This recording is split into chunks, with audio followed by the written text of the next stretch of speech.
Welcome back to the online moral science class.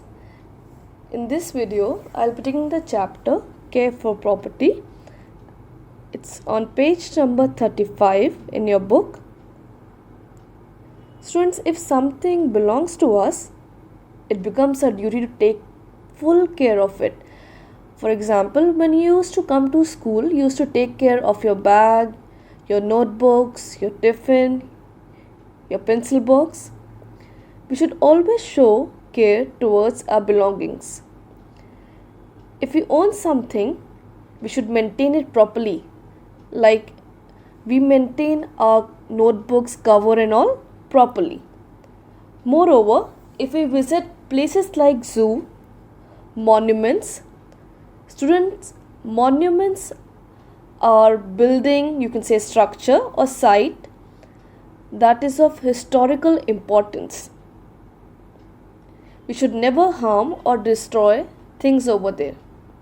Like in Lucknow also, we have got Imambara, Residency and many other places which have historical importance.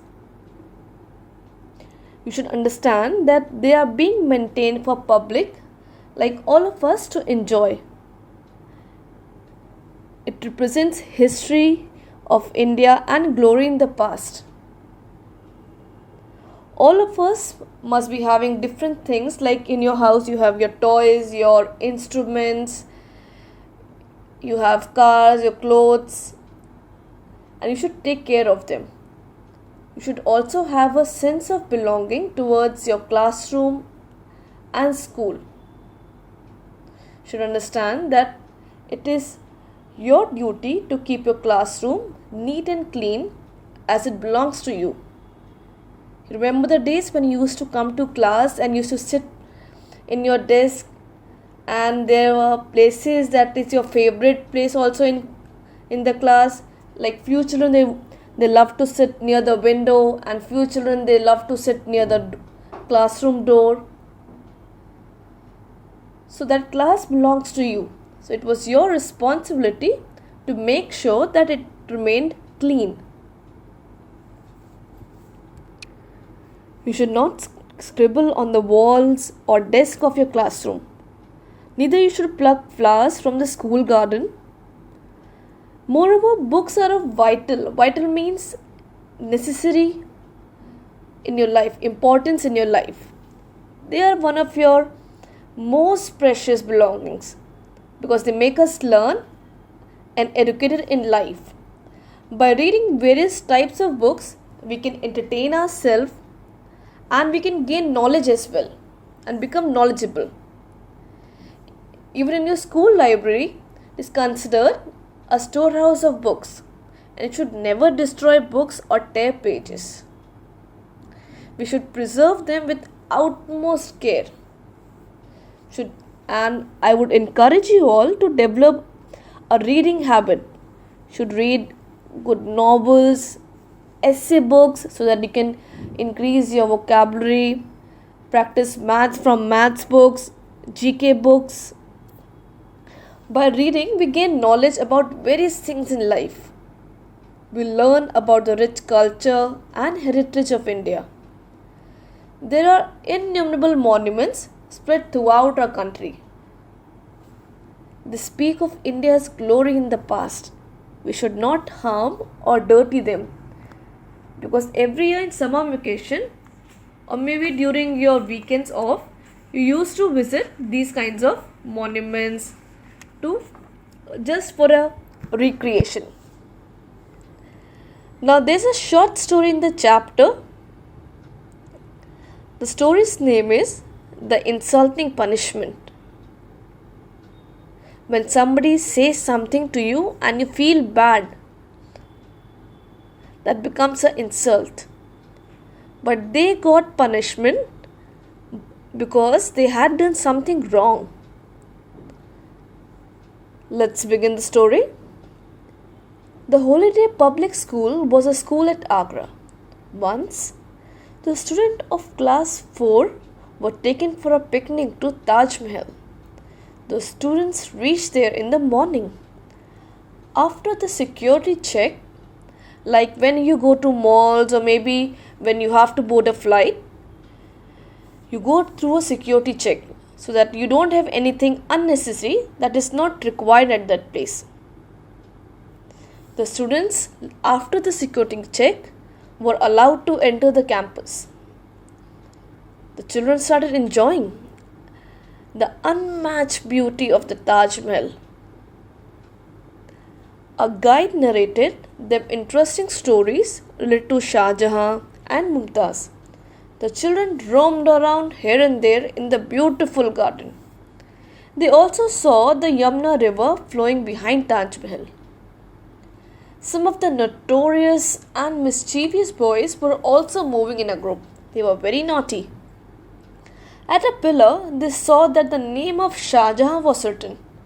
Seeing it, a child said, "I will also write my name here. When I come here next, I will see it." Saying this, he picked up a pointed pebble. Pebble means stone, small stone. Seeing no security official around, he scratched his name below Shah Jahan's name. Seeing him, two other boys also wrote their names. After some time, a security official came to them. He took the boys to the class teacher and told, "Ma'am, these boys have scribbled their names on a pillar." When asked, the boys denied. The security official took all of them into a room. There he showed the CCTV camera footage in which they were writing on the pillar. The children were stunned. The teacher scolded them badly.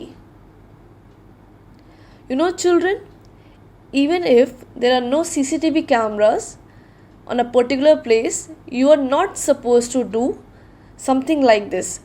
It can be scribbling or picking up things that doesn't belong to you. The teacher scolded them because of this reason, because when they went to visit Taj Mahal, by writing their names, they spoiled it. The boys were turned out of the campus. They were made to sit in the bus till the evening. The boys felt insulted. So children, it is our responsibility to take care of our belongings. Books, our personal belongings, as well as the public property like monuments, roads. Always keep your belonging at a proper place.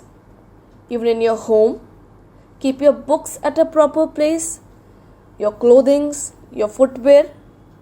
Maintain them well so that they have always remained with you. Do not mishandle your books.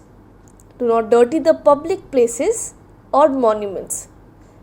And in your social science chapter as well, you have learned how you can care for the public property by not littering on the roads, by not spitting, and there are many ways. Students, this is your last chapter in the half-yearly syllabus. Make sure that you read the chapter once again. Go through the story and make sure that when you see somebody spoiling or destroying public property as well as your personal property, you will tell them that we are not supposed to do it. After this video, I will be uploading another video in which we will discuss the question and answer of the chapter. Thank you.